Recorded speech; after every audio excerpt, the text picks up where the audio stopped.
Well, I went to go see Man of Steel last night. I actually went to the Walmart premiere showing, which showed at 7 p.m.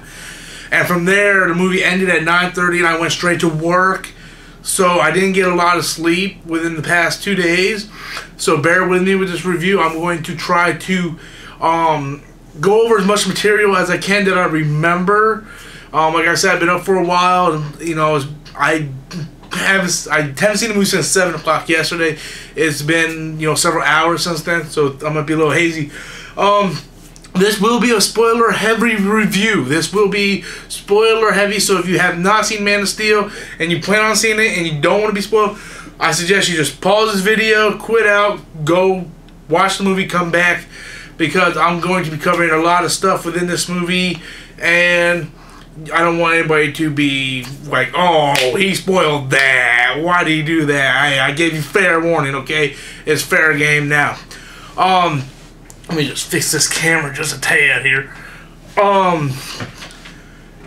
Man of Steel. I enjoyed the movie a lot. I had fun with the movie. I like it, but does not say it doesn't have its fair share of problems.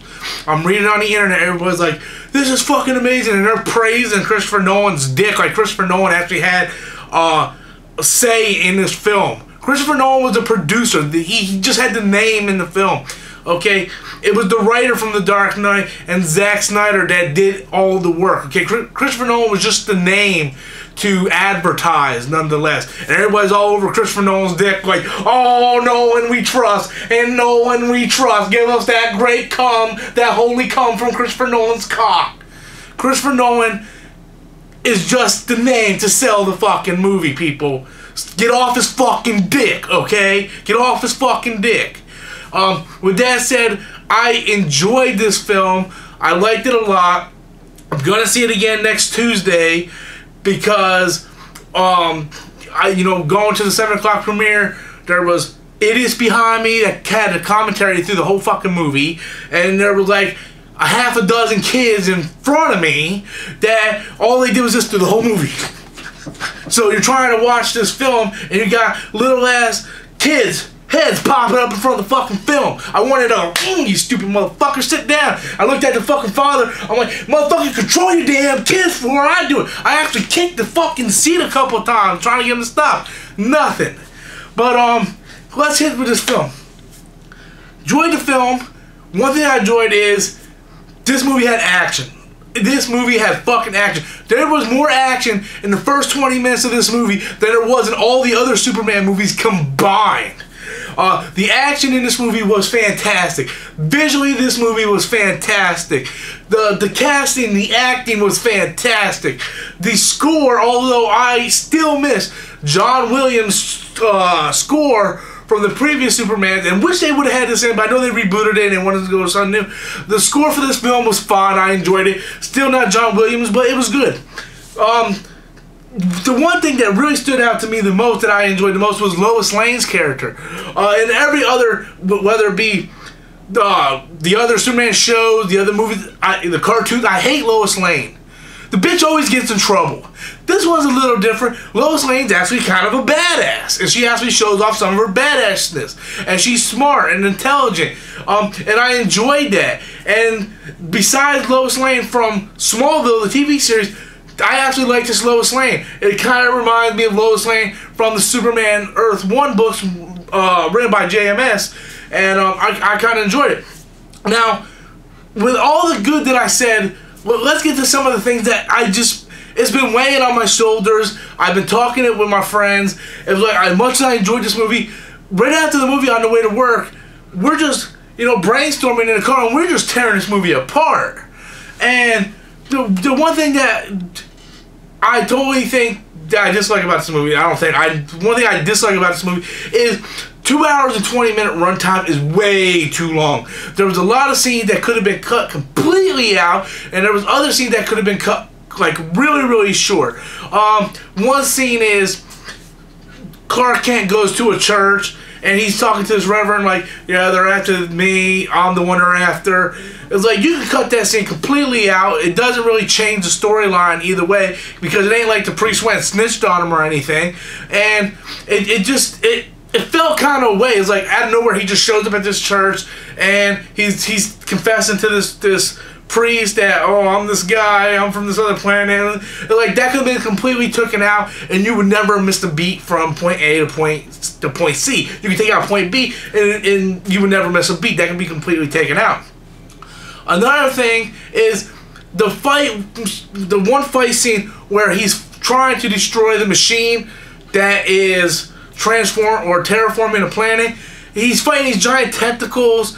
It felt like kind of like he's fighting Doc Ock, and that really didn't need to be way in there like that. It did not need to be as long as it needed to be, because we had plenty of fight scenes in the beginning of the movie with Jor-El. We had fight scenes with Superman and the Kryptonians, and then more than enough fight scenes with Zod and Superman.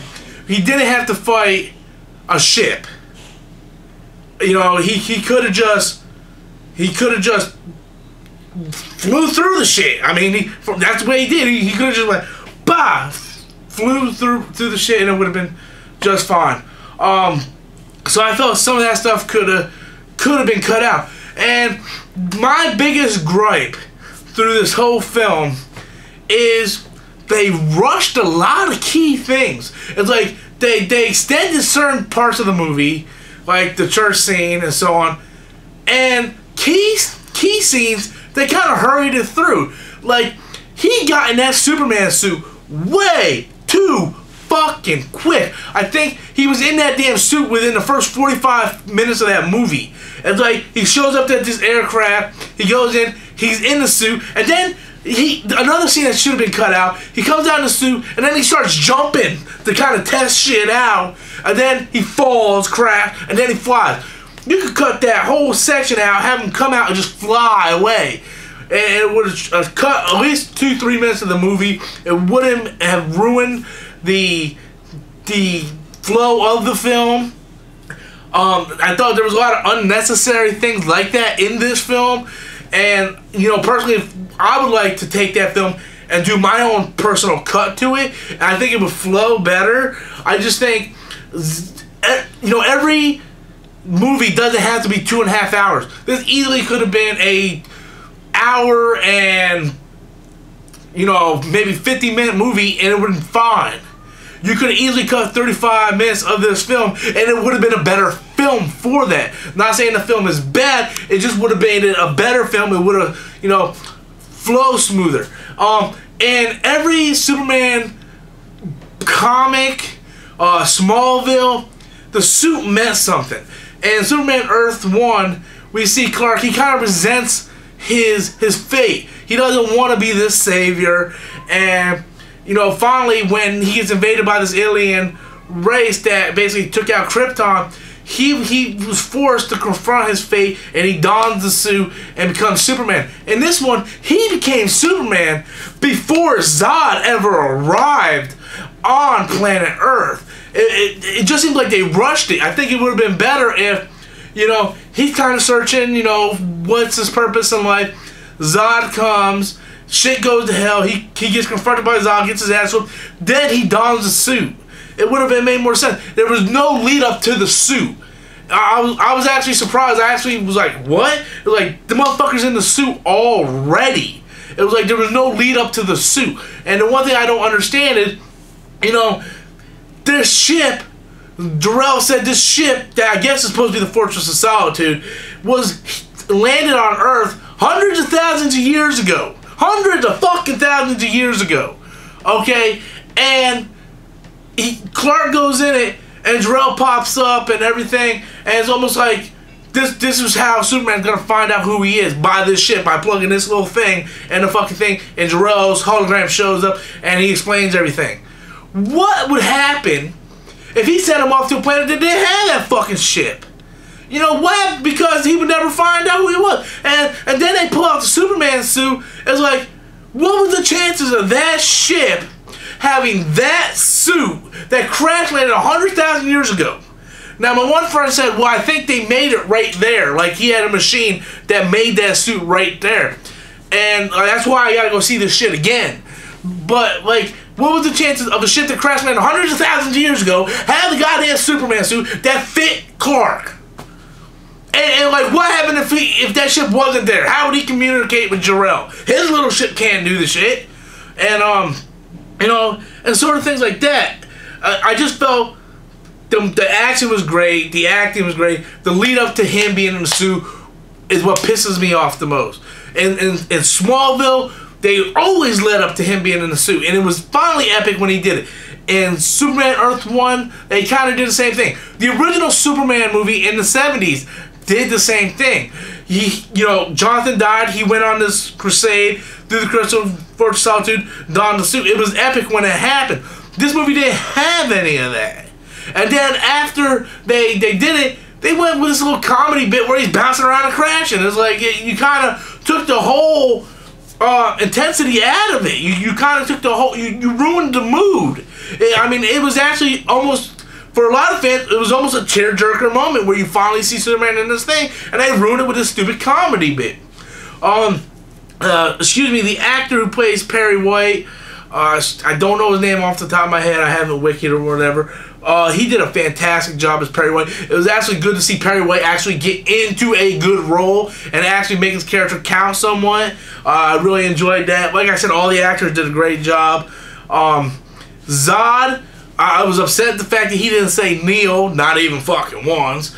And another thing I didn't like was the fact that Krypton was made out to be like the Matrix. It's like they're giving birth to these kids in like these fucking bubbles like the Matrix, and then this machine comes and like personally hand picks one, like, oh, we need a scientist today. Boop! Oh, we need a farmer. Boop! It almost felt like the Matrix.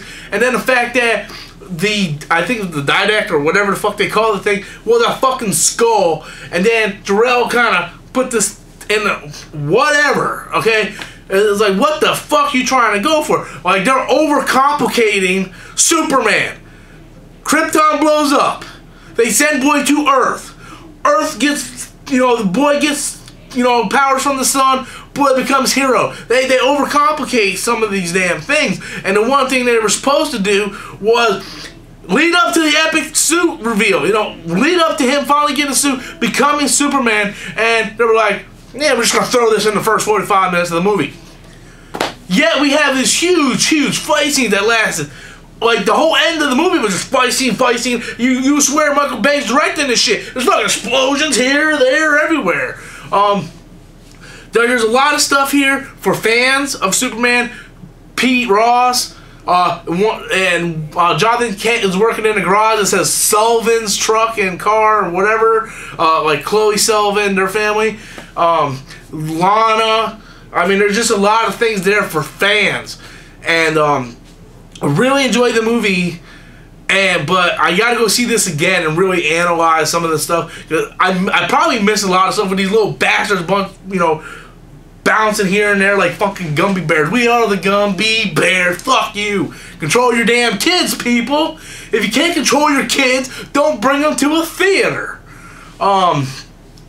Overall, Superman, really enjoyed it. Really liked it. I'm trying to think of a couple. Oh, another thing that really pissed me off. The fact that Superman killed Zod. I mean, Superman actually killed somebody. That's not what Superman does. He traps everybody else in the Phantom Zone again, but fucking he's fatality Zod. He's like, you know, and sure he did that to try to save the human, but I mean, you could write it for him to finish him differently. You don't have to kill him. You could have wrote it some way where he traps him in the Phantom Zone. A couple things. Another thing I didn't like about the movie was every motherfucking person knew Superman was Clark Kent. Fucking Lois Lane figured it out within the first 40 minutes of the goddamn movie. I mean, she did a couple news report things, you know, and then she investigated. Then she goes to the Kent family farm and shows up his grave. And this motherfucker shows up with a baseball hat, doesn't even try to hide his identity. He goes to church. He confesses to the priest. Pete Ross knows who the fuck he is. I mean, the whole goddamn world knows who this son of a bitch is. And then at the end, he puts a pair of glasses on, and everybody's supposed to be like, I don't know who the fuck that motherfucker is. I mean, it was almost as bad as Spider-Man 2 when Spider-Man 2 when everybody was finding out who the fuck Peter Parker was. That's the way this was. Like, everybody knew Clark Kent was fucking Superman. This motherfucker's not even trying to hide a secret identity. But I really want to know what you guys think. If you've seen the movie, tell me what you think. Do you kind of get some of the points I'm trying to make with the build-up to the suit? Because that was always an epic thing in the past. Did you have any gripes with the movie? If you do, let me know. If you have certain things you like that I missed, and if you can explain about the suit and the shit being there for 100,000 years, go ahead and explain to me. Like I said, I was a little distracted. I gotta go watch it again. But as of now, that's my official review of The Man of Steel. Please like, share, and comment this review. Until next time, guys, I am Storm Zink, and this has been my review of Man of Steel.